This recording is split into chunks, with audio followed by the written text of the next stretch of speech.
I request everyone to kindly be seated. We will be starting. Yeah. Also, it is our humble request that you please keep your phones on silent so that it does not cause a disturbance during the sessions.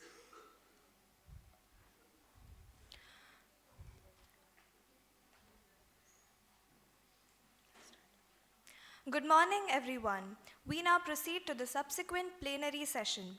To welcome our distinguished speaker, Professor Bhaswati Patnaik, Head of the Department of Psychology at Utkal University, Odisha, we request Dr. P.V. Padma to present her with a sapling. Ma'am, please.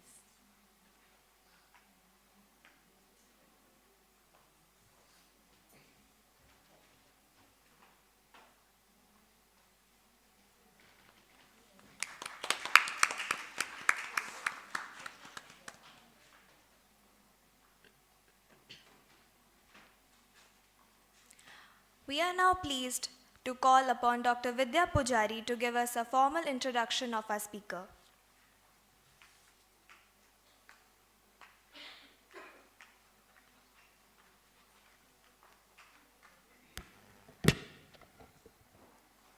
A very good morning to all of you. It's my great delight to introduce you all Professor Bhaswati Patnaik ma'am's academic journey so far. Dr. Bhaswati Patnaik is a professor in the Department of Psychology, Utkal University. Her area of interest includes social cognition, positive psychology, and organizational behavior. She has had a brief experience as a postdoctoral research associate in the University of Waterloo, Canada, in the area cognitive theory. She has completed sponsored research projects with sponsorship from ICSSR, New Delhi, as well as UNICEF respectively.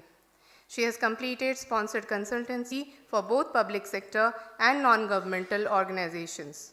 She has supervised 13 PhD scholars, out of which 9 scholars have been awarded doctoral degree and 3 scholars have submitted their dissertations. Apart from authoring book, she has a good number of publications in national and international journals. She has been a member of Executive Council of National Academy of Psychology, India, and was the convener of 23rd Annual Convention of NAOP, India. She is the associate editor and reviewer of a number of international journals. Currently, she is the head of the Department of Psychology, Utkal University. Thank you, ma'am, for joining us for the plenary session. Thank you.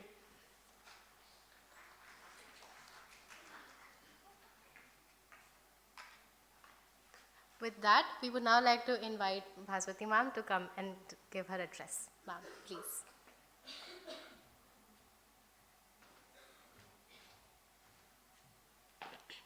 Here's the presentation.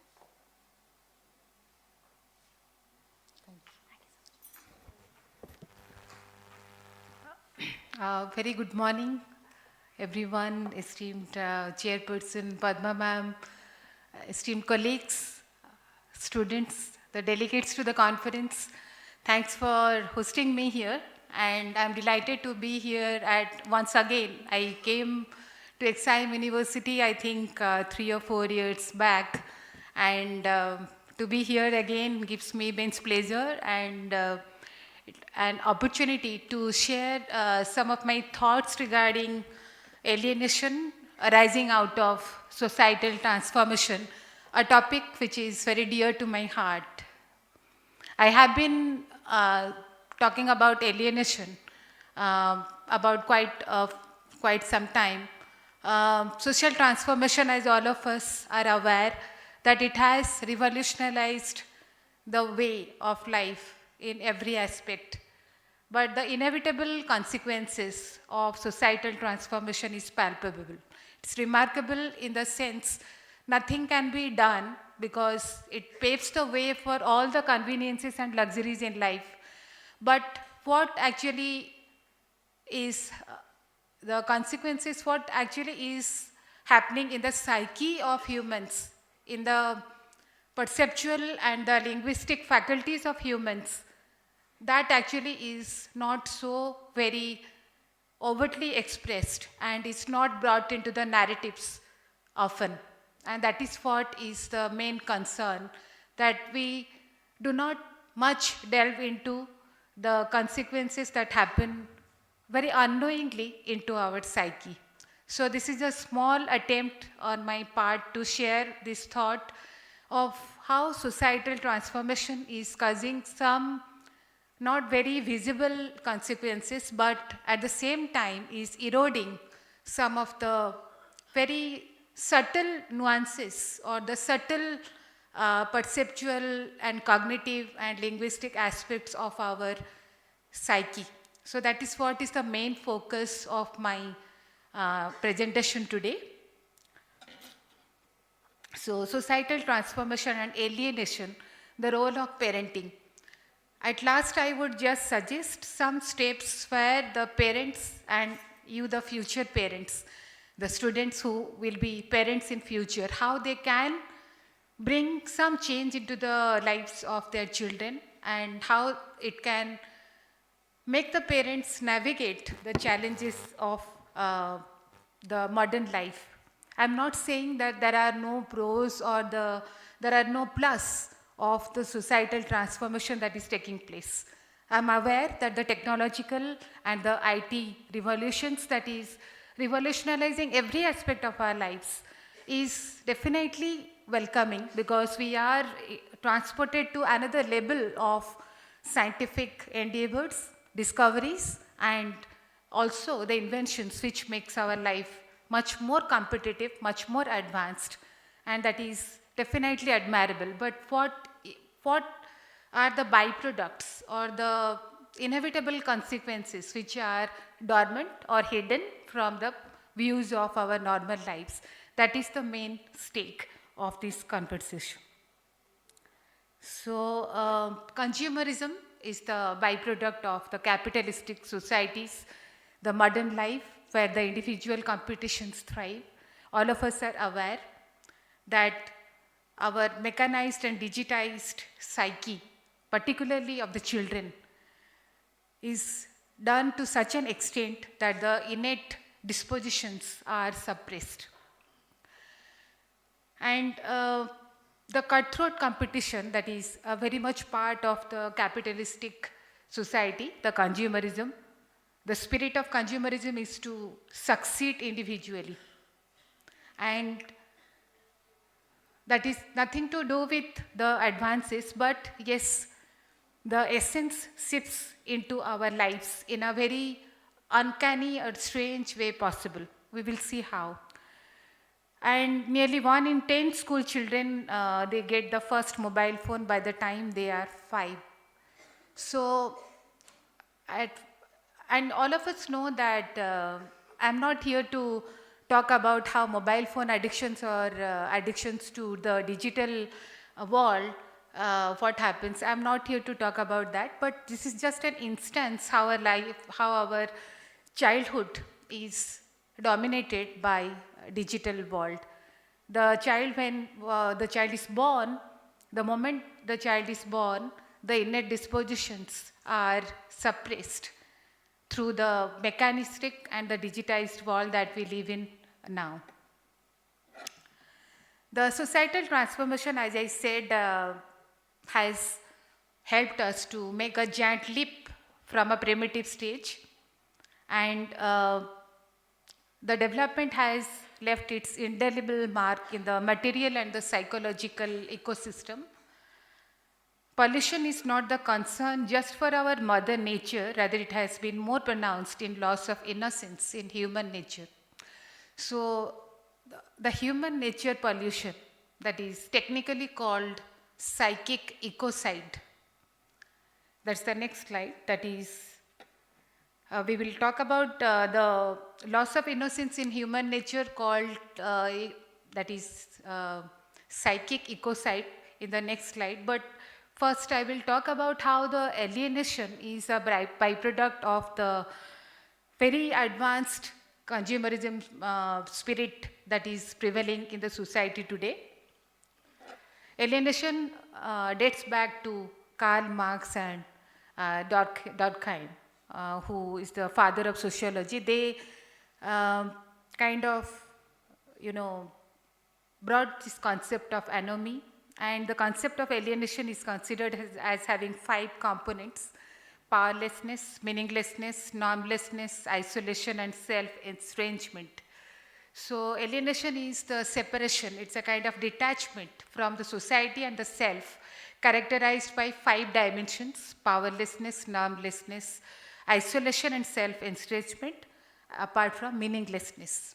So this is alienation is a byproduct of the modern developments, which is characterized by consumerism, individualism, cutthroat competition, and to think of achievement in terms of tangible ways that may not give us the pleasure, that may not give us the joy, or that may not concern our passion.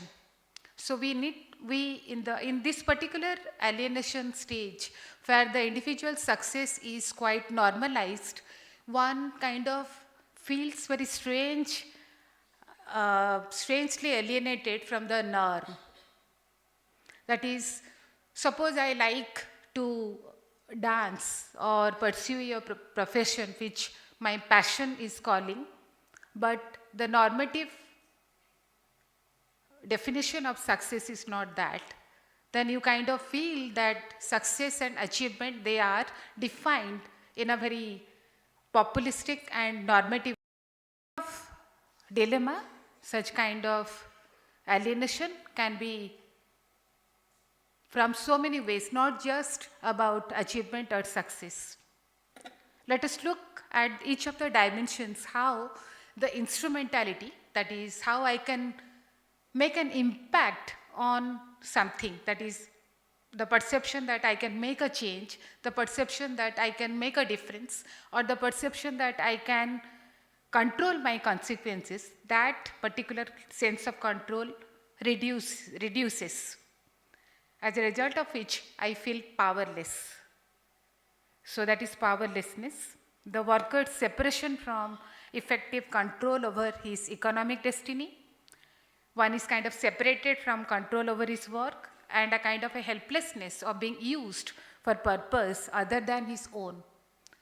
So alienation is characterized by powerlessness, which has these 3 meanings: separation from the control over consequences, separated from control over the work, and kind of helplessness, that is, one is used for the purpose other than my work. My work is this, but I am being used for something else. Meaninglessness, a low expectancy that satisfactory predictions about future outcomes of behavior can be made.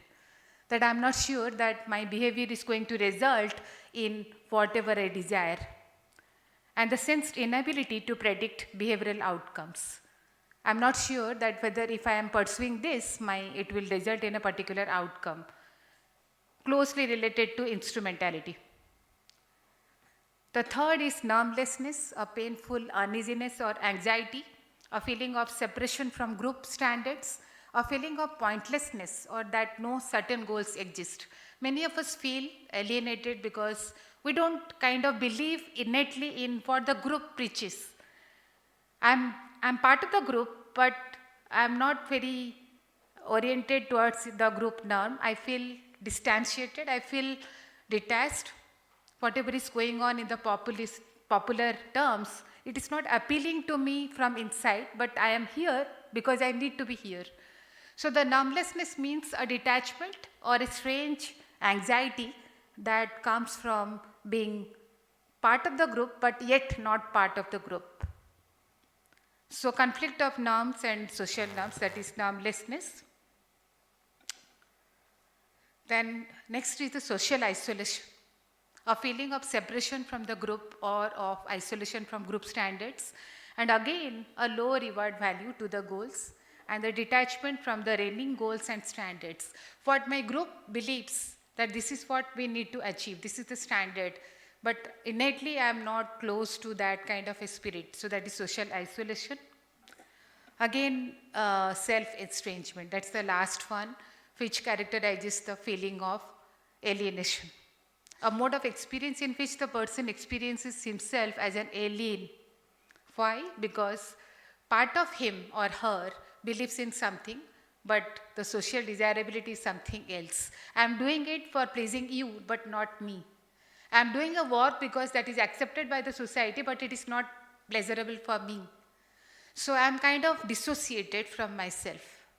My soul calling or my passion is something, but I am doing something else because I am either demanded, this is in demand, or this is what is demanded of me, or this is what is the standard that I should work with or I should conform. So this self-estrangement is, I think, very, very common with all of us if we are a bit conscious and if we are a bit introspective about what is our own calling. We accept certain things because someone wants me to do it, or it is in the fad, or it is in the age. It is age appropriate or it is society appropriate, and it is the happening thing and I should conform. But my heart desires something else. So these are some dimensions of alienation which characterizes the modern society where consumerism thrives. And to sum it up, for particularly the students who are familiar with the concept of intrinsic motivation is lacking. That intrinsic motivation is not because of some reward, but because I passionately am enjoying something without any reward. That is intrinsic motivation. So alienation happens due to the consumerism spirit because I am not intrinsically motivated to do something, but I am demanded of something, that is why I am doing it. So the alienation's dimensions are present in today's society like never before, and one kind of feels detached from the self, as if one is acting all the time, and one is not genuinely portraying himself or herself as one is. And over the period of time, we have also stopped appreciating someone's uniqueness. Like we are all trying to make ourselves part of the group. Someone else is doing that, I must follow suit. Because creativity is not appreciated anymore.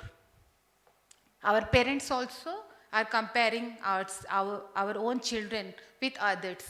Look how she is doing, look how he is doing. And what about you? But nobody appreciates that one is a role model of oneself. I must have a role model who is popularized by the society. I must idealize Gandhiji. I must idealize Amitabh Bachchan, or I must idealize someone else who is on popular standard popular. But I am myself. I like me a lot. And I want to be a better version of myself. That is not rewarded.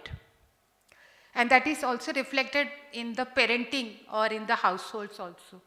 So somehow we all live detached from ourselves.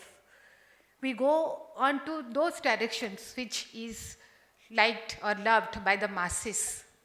But we stop admiring our own ideas and our own creativity because that is not what the consumerism accepts. That means that is not sellable in today's market. If that is not sellable in today's market, then I stop concentrating on that. So consumerism is that. Which stops selling, then I also stop doing that. So my whole focus is what must sell in the market. That I would pursue. Otherwise, I will not be appreciated.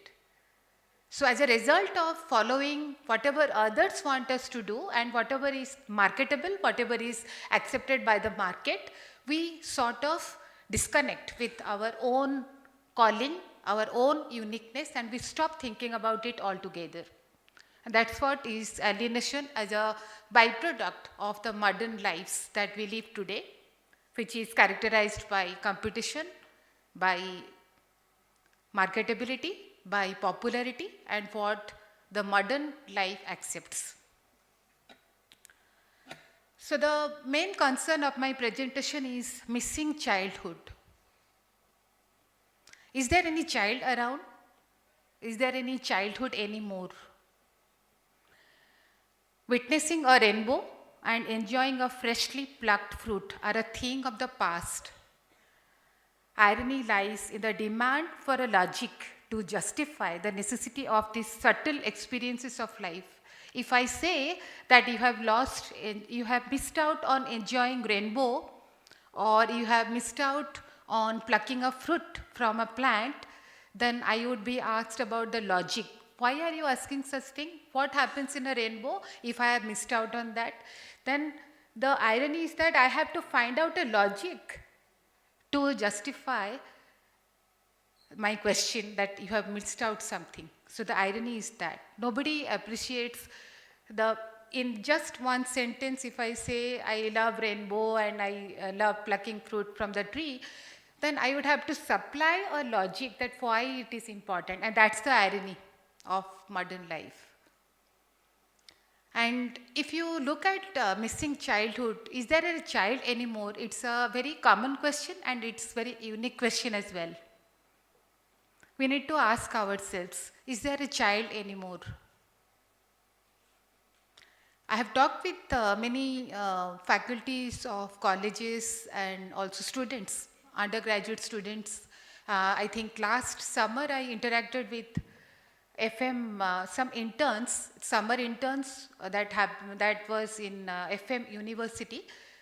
They asked me a very important question, ma'am, when we interact with children today, we don't feel like we are interacting with children. We feel like they are talking about something which is much beyond their age. At 6 or 7, they talk about girlfriends and boyfriends. So what is happening to the demographics? Are there children in the population that when we talked, that is the undergraduate children were baffled when they interacted with the so-called children 6 to 7 year old because they were talking about something which was not appropriate for their age. So I thought maybe my thoughts are also validated because the younger generation is also talking about it. So the primary question of today's is how far our children are children now, and what are we doing to prevent such subtle experiences to touch their lives. So if we want a logic that what is the necessity of a rainbow or what is the necessity of plucking a fresh fruit from the plant, then sorry, we are really much backward in a modern society. Because what happens when we prevent a child from subtle experiences of life is psychic ecocide. That's the next slide. That's an ecocide. If you go through this, the impact of humans' alterations of the ecosystem has led to widespread or long-lasting consequences. The term as ecocide, it refers to the extensive damage to the ecosystem. It is the physical planet that we are talking about. Ecocide, all of us know. But what is the more hidden is the psychic ecocide, the psychological effects of estrangement from nature. And it translates to what is called psychical ecocide. And what happens when we are estranged from the nature? The impact is, in the third para, you can read, divested of an eloquence of thought, expression and action, devoid of a deep connection to and denied of constant dialogue with earth, sky, wind and water, we cannot retain enough humanity to remain viable as a species. Our thoughts cannot take a wing, our imaginings cannot take roots and flower, our passions cannot flow. Because the all-pervasive world of language and perception is affected. The human physicality, faculties and endeavors are affected because we are estranged from nature. We continue to live inside buildings where sighting of sunrise, sighting of sunsets, rainbow, all these are not happening. And because we are far estranged from nature, it continues to affect our imagination, the faculty, the inner faculty, the cognitive, the perceptual and linguistic. All of these faculties are devoid of the thoughts and the feelings that comes from nature connectedness. And the missing childhood that I talked about is this. The psychic ecocide is eroding the missing the childhood. Whatever is there, it is totally missing now, all of you know. They are burdened with time of the child. Many parents, in the process of making a child an Einstein, they overlook what is the inner calling of the child. If the child is interested in dancing, interested in painting, interested in sports, what is the calling of the child? Or we want him to model whatever other children are doing. That's a kind of inferiority complex that the parents suffer from, that if I do not make my child to learn all these things, then the child will have inferiority complex. But the child never has any inferiority complex. It's the parents who suffer from inferiority complex by comparing themselves with other parents who provide all this. Somehow our parents are not innately, sure of themselves. So they always try to compare themselves with other parents, and as a result of which the excess demand is on the children. So this psychic ecocide notwithstanding, we also have this digital and family life completely eroded by digital world.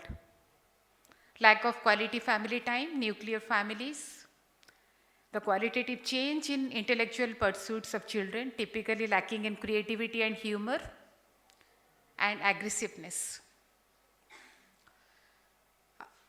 Our childhood is not characterized by humor or creativity. A simple instance, like parents always advise the children to go for key book, guidebook. Mama, I want to have an essay, write an essay. The homework is on a particular topic, there is an essay. What should I do? The parents immediately say you have a guidebook or you have the internet. But they never encourage a child to think about and compose your own unique composition to foster creativity, because they are after marks and evaluation.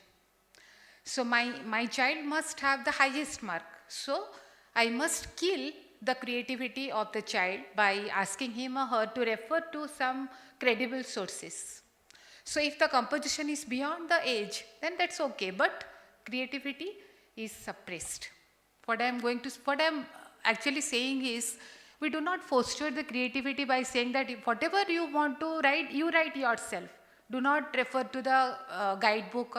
But this parenting is at serious fault, because they always want the child to win at any cost, have the highest mark at any cost.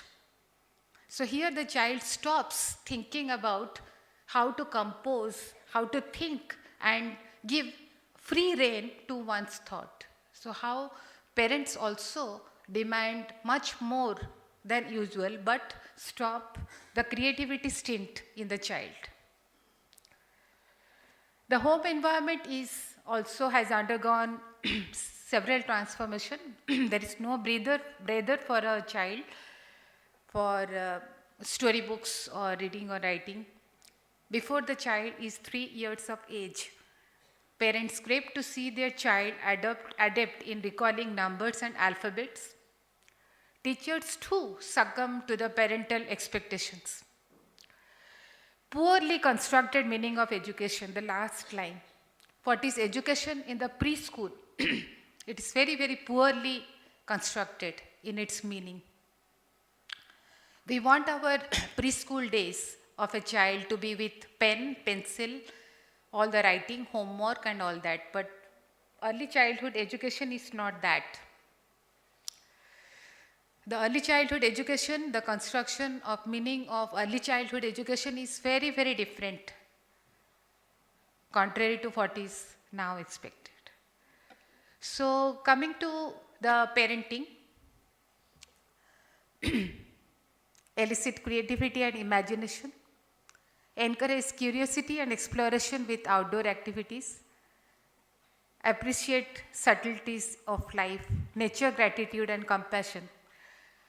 So, whatever we discussed till now, parents need to rely on the child's uniqueness and creativity, allow the imagination to take wings, encourage the curiosity and exploration with outdoor activities, appreciate the subtle things of life. What is intrinsically satisfying to the child must be allowed. Nurture gratitude and compassion. I told you in the last slide about aggressiveness. You have heard about mass killings in classrooms, in US classrooms, in America and other Western countries. Small children, they handle the rifles, they kind of engage in mass killings of their own classmates.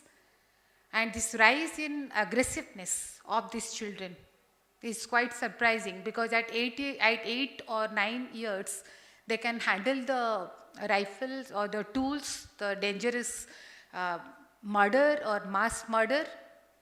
What is this cause of this aggressiveness? The loss of innocence so early in life that they are able to kill their own classmates in masses. So how can parents engender or foster this compassion and gratitude that we are not ourselves, we exist because of others? The South African philosophy, as all of you know or are very aware about, Ubuntu. I am because you are. Ubuntu philosophy, all of you might be knowing. It is the South African philosophy of collective ethics, or it means, literally it means I am because you are. In spirit, it denotes the interconnectivity of all of us. I exist because of the nature around. I exist because of the planet Earth. I exist because of the society around us. So the mutuality or the collective self, that conception must be there in a child, that I am not me alone. I exist because others are existing. So this Ubuntu philosophy is the origin of the sense of compassion and the gratitude that the parents must instill in children. That whatever I get in life is not of mine. It's not just mine. It belongs to somebody else too. So the sharing and the mutuality of existence, that is the spirit of Ubuntu or South African philosophy, is something that is, must be part of the child rearing process or the socialization process. Simply propagating or, simply preaching does not help. Parents must become role models. When they talk about addiction to digital life, and at the same time they are glued to their mobile phones, does not make sense. Children must have role models in parents. And champions of healthy diet, what does it mean? Is it out of place? How many of us are aware that if we are not championing healthy diet, then we are actually damaging many of the concerns of the planet Earth?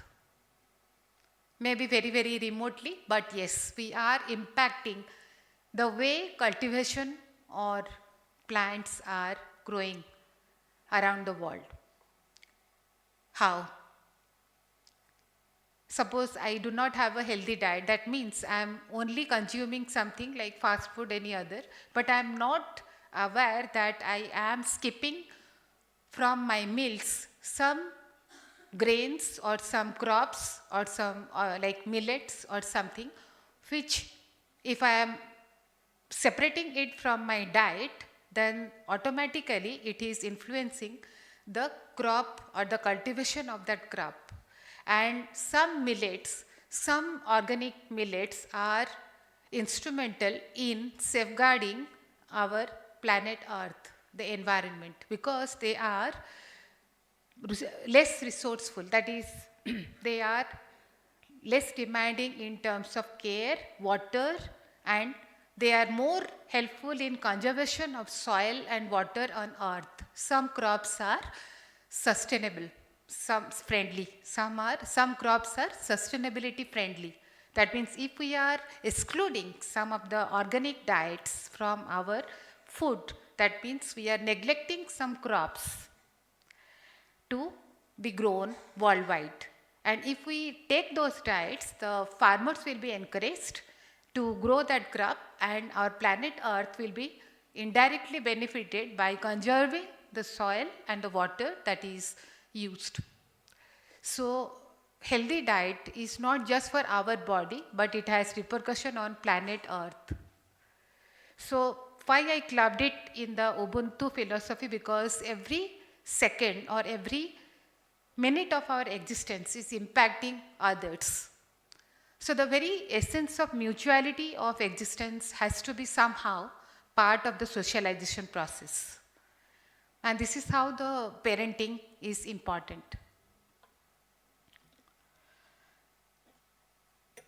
The other points is the strengthening of mutual connect and communication, foster nature connect, reinforce the intrinsically rewarding activities, non-judgmental attitude and unconditional positive regard without resorting to unfavorable comparisons.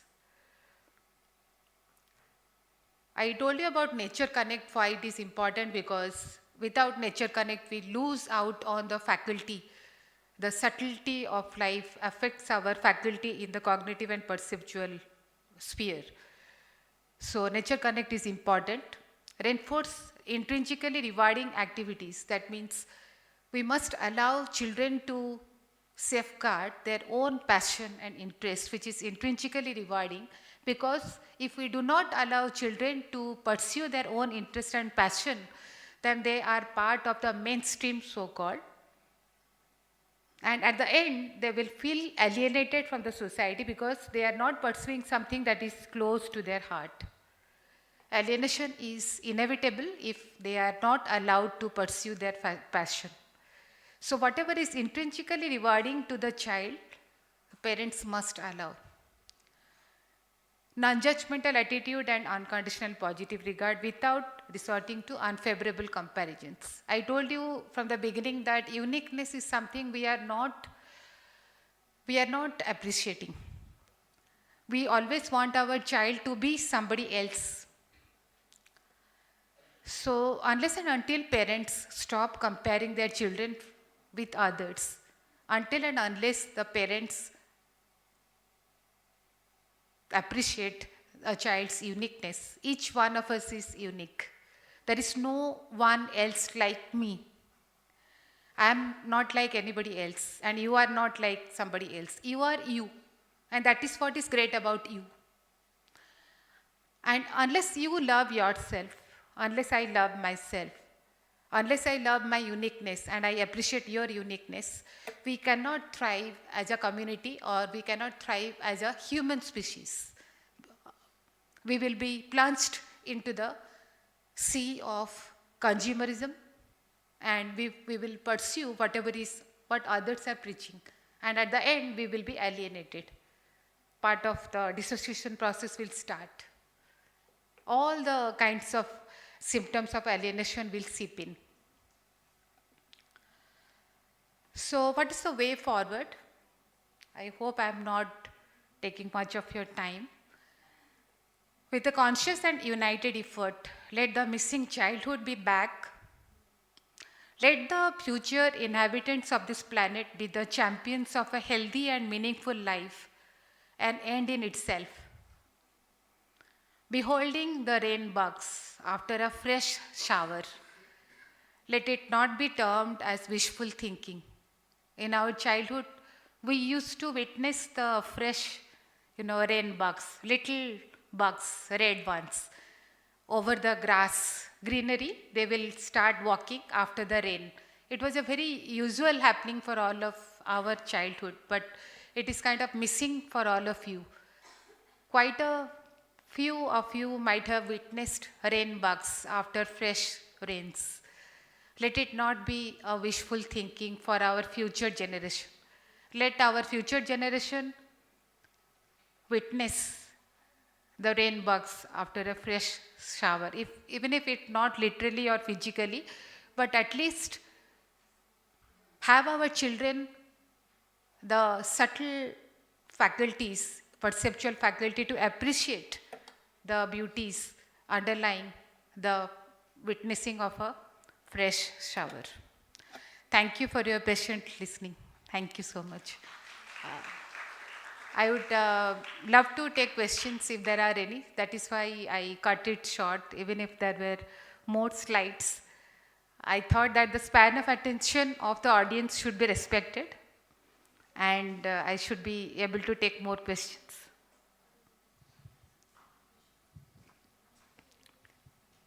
Ma'am, hello ma'am. Ma'am, thank you so much for the wonderful presentation. I have a question now, from the end of most of the elder siblings. So now that we are grown up, so we know in our childhood what our parents did wrong, and we have that realization, and we can understand why they did, and we can also understand their perspective. Now, as we have younger siblings, now at times when they are doing the same thing, we try to tell them that this is what you did with me, and this was the issue that happened back then. Let's not do the same thing with the younger ones.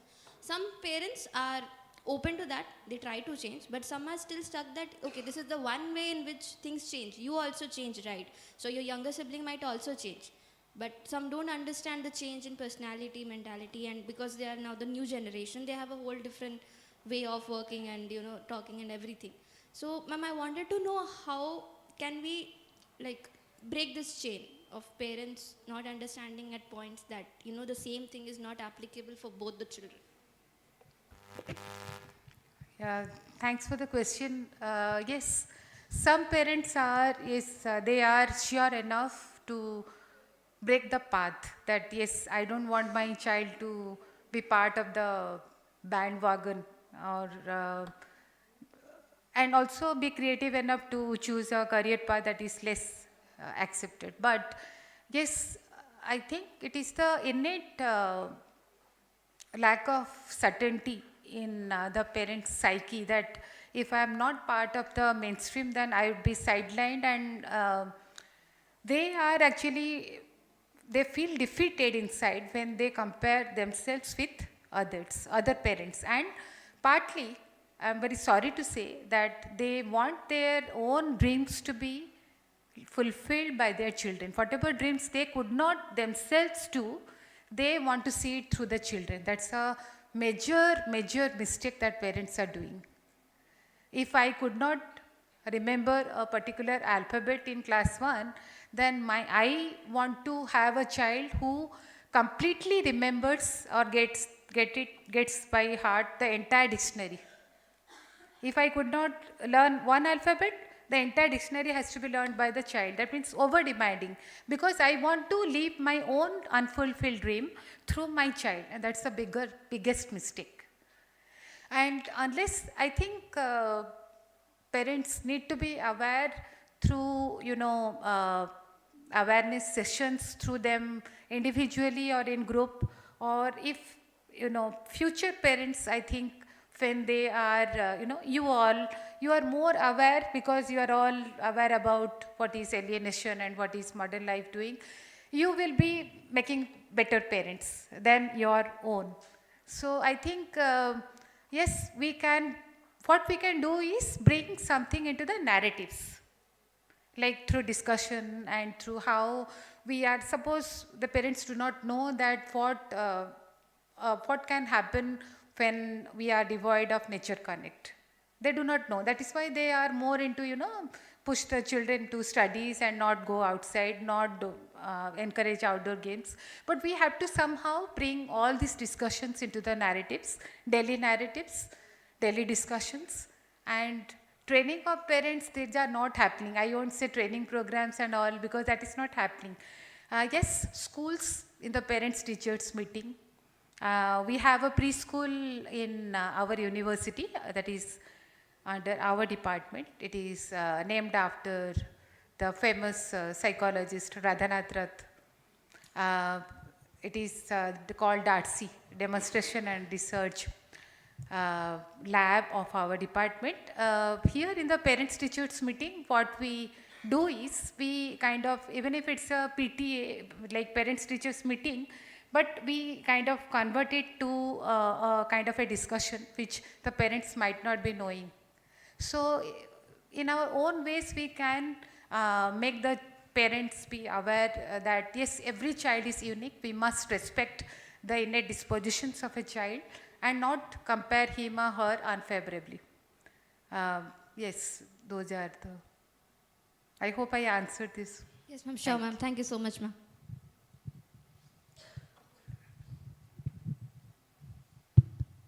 A very good afternoon, ma'am, here. Thank you so much for the presentation. I could really relate to it. It was very relatable. Ma'am, there's one thing that I really wanted to know from you is the school, the concept of homeschooling is again emerging back slowly in the West. Concept of Homeschooling the kids. homeschooling. Yes, it is really coming back. Like, that's what I have seen mostly. Nowadays, it's coming back.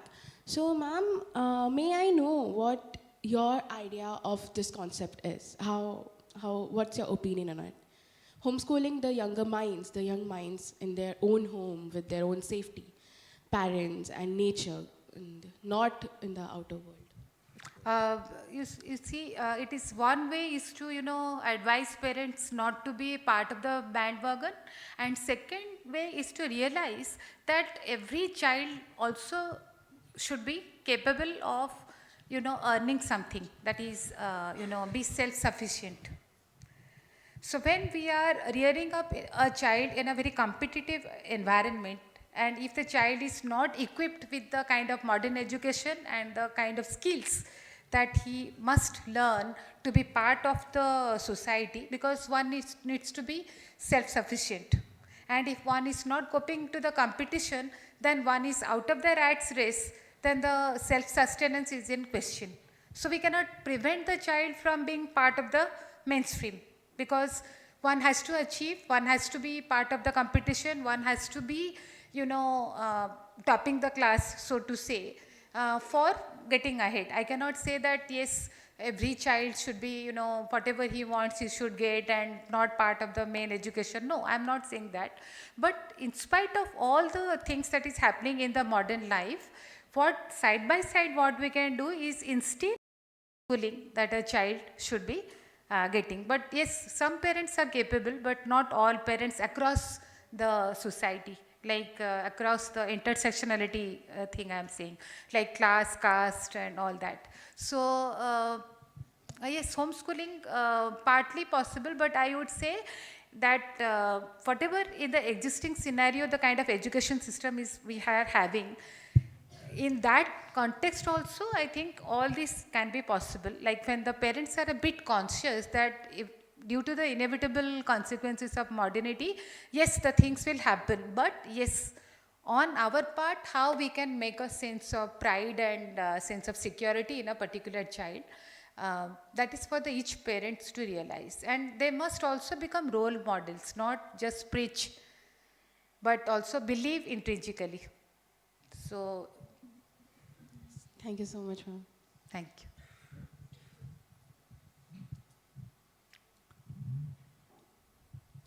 Good afternoon, ma'am. Thank you for a beautiful presentation because it was something which actually addressed the concern of most of the youngsters.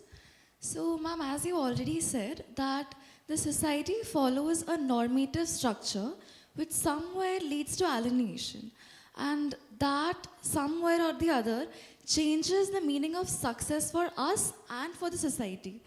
So, and this is also a concept to which our parents also largely adhere to.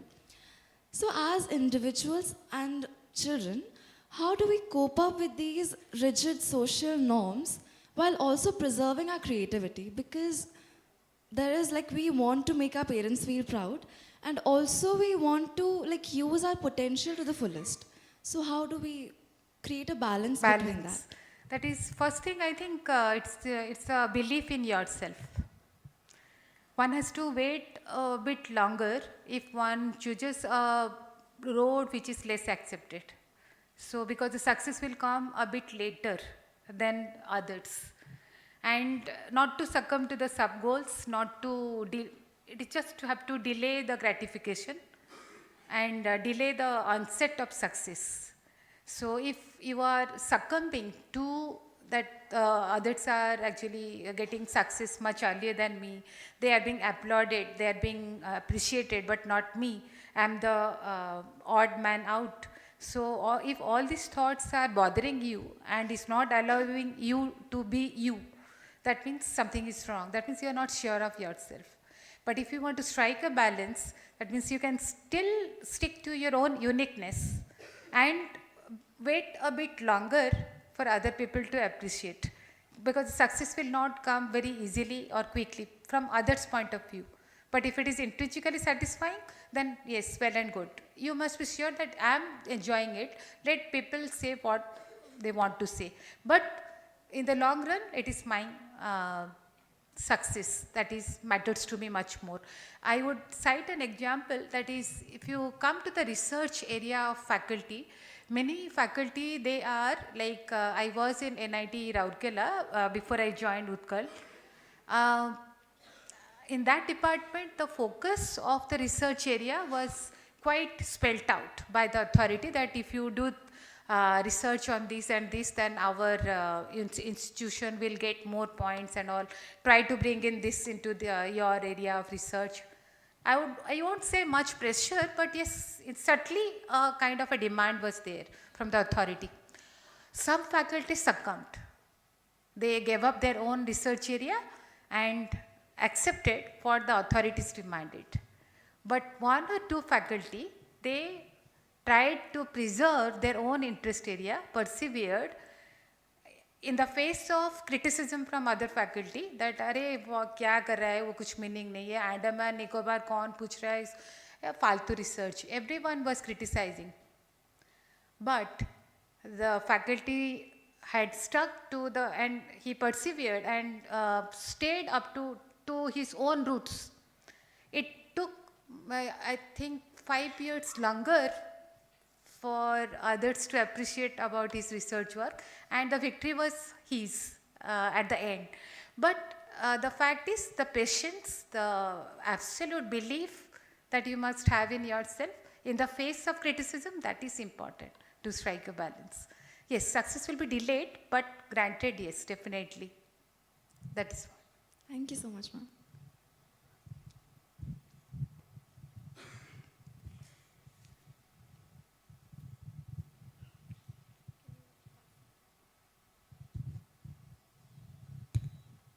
Good afternoon, ma'am.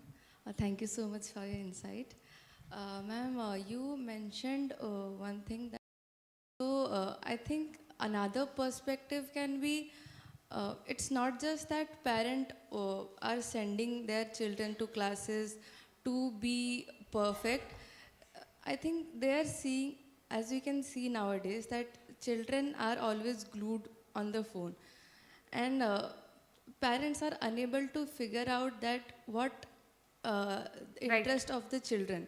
So they think that by sending their children to classes and to learn more, they can create an interest in the children. So do you think we should continue this, or? Yeah, that's what I was expecting from your end to ask this. That is, when the parents are exposing the child to different fields, so that the child can pick and choose an area which interests him. That's a point very well taken. The parents must do that. But that's a difference between equity and equality. Equity and equality. Equality means we must not discriminate. Equity means provide which is needed by the person. That means equality and equity, that should be a balance. When a particular child is not interested in something and he is opposing, or he kind of is tired or fatigued by whatever is happening, and he is reminding something else, and the parent is denying that possibility, then there is a wrongdoing. But your point is well taken when the parents are trying to expose the particular child in different fields so that exposure can make the child pick and choose of her own. That's right, perfectly right. But I am talking about those parents who are just for the heck of it, just because others are doing it. आपको भी जाना पड़ेगा dance school. अरे the person does not have the inclination to dance. Then why the dance class? So it is like, others are doing, my child must do. I am talking about those parents. That is something which we must avoid.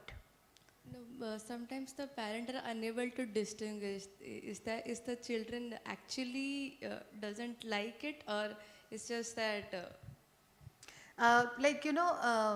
There is a kind of a suppressing the innate desires and substituting it with something which the parents like. That is what is not important, not advisable.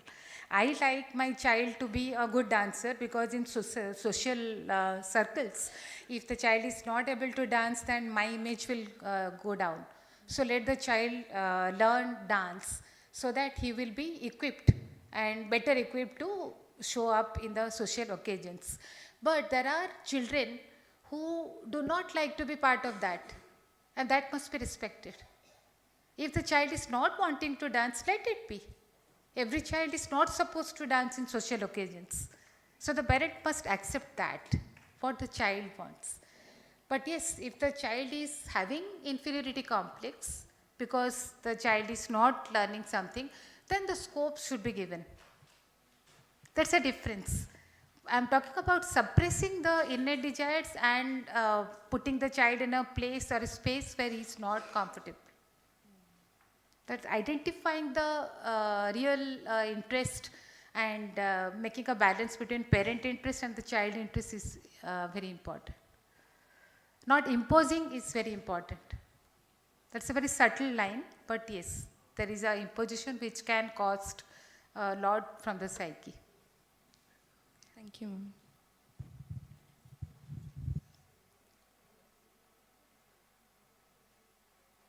Thank you.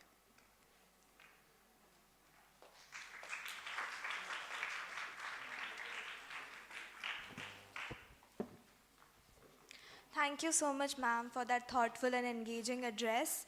As a token of our appreciation, we would now like to invite Dr. P.B. Padma to present Bhaswati ma'am with a memento.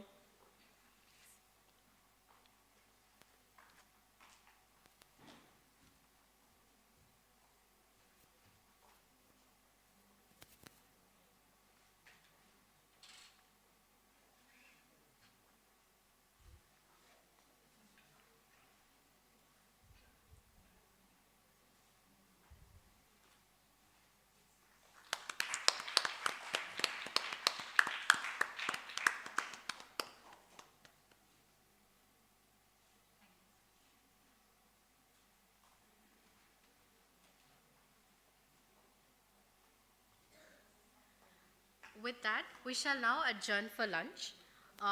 It is our humble request for everybody to be back in the mini auditorium at 1:15 sharp so that we can start with the proceedings from 1:30 p.m.